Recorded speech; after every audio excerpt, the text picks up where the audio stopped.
वर्ष से अगर इनको पानी नहीं पीने दिया गया तो अभी तक ये क्या कर रहे हैं?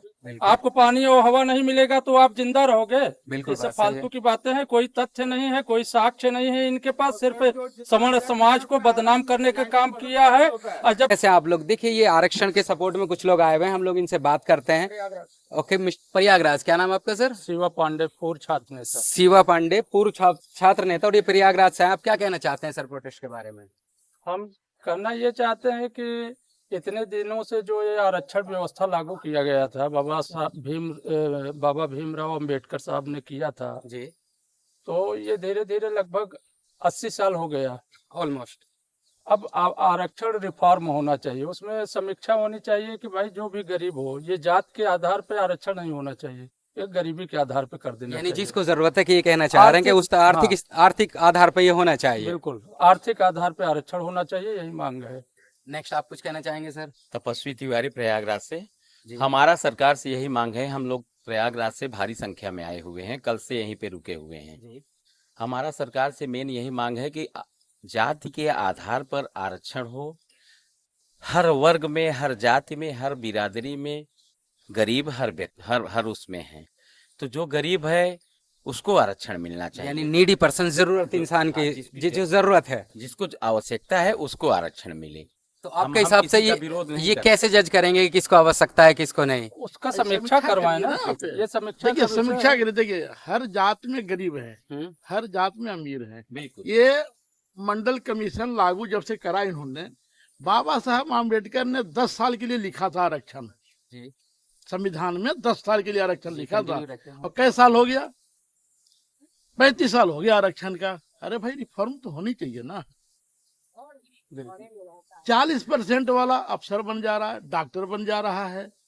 अभी एक मीडिया में आया था कि 4% नंबर था और सिलेक्ट हो गया, क्या नाम है, ऑल इंडिया मेडिकल में डॉक्टर के उस पर नीट में 4% आया था। बिल्कुल। और 565 वाला जो है पीछे रह गया, 566 वाले को हुआ, सड़क पे घूम रहा है।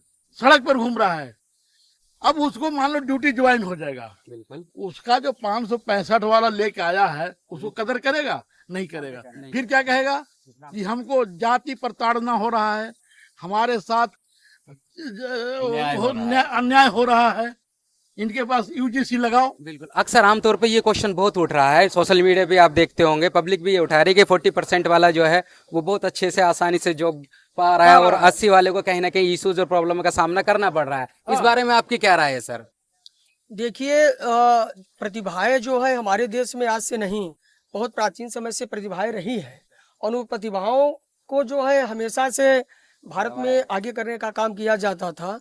और जो है, लेकिन ये जो है लोकतंत्र में जब से ये आरक्षण की व्यवस्था को लागू कर दिया गया, तो आरक्षण को तो कमजोर लोगों के लिए लागू किया गया था कि ये जो कमजोर है इनको जो है इसी के आधार पर आगे बढ़ाया जाए। लेकिन आज आजादी के 80 वर्ष होने पर ये जो राजनीतिक पार्टियां हैं वो आरक्षण को वोट बैंक के हथियार के रूप में उपयोग कर रही हैं।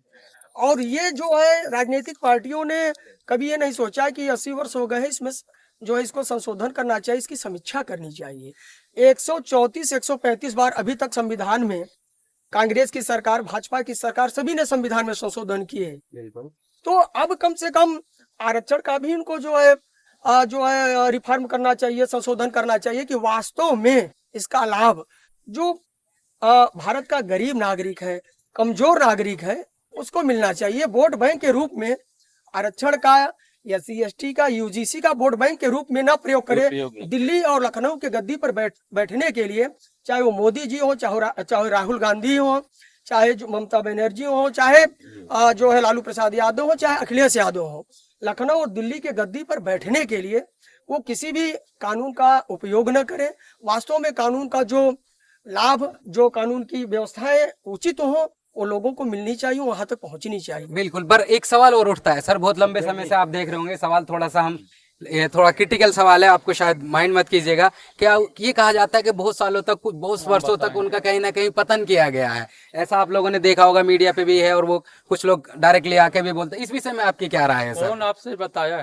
कोई साक्ष्य है, तथ्यों पे आधारित नहीं, मैंने ये मीडिया पे इन तरीके के क्वेश्चन चीजें दे रहे हैं। ये सिर्फ राजनेता जो है एक एक करके आप ये बताइए, आप क्या नाम है, सतयुग, द्वापर, त्रेता, हर युग में क्या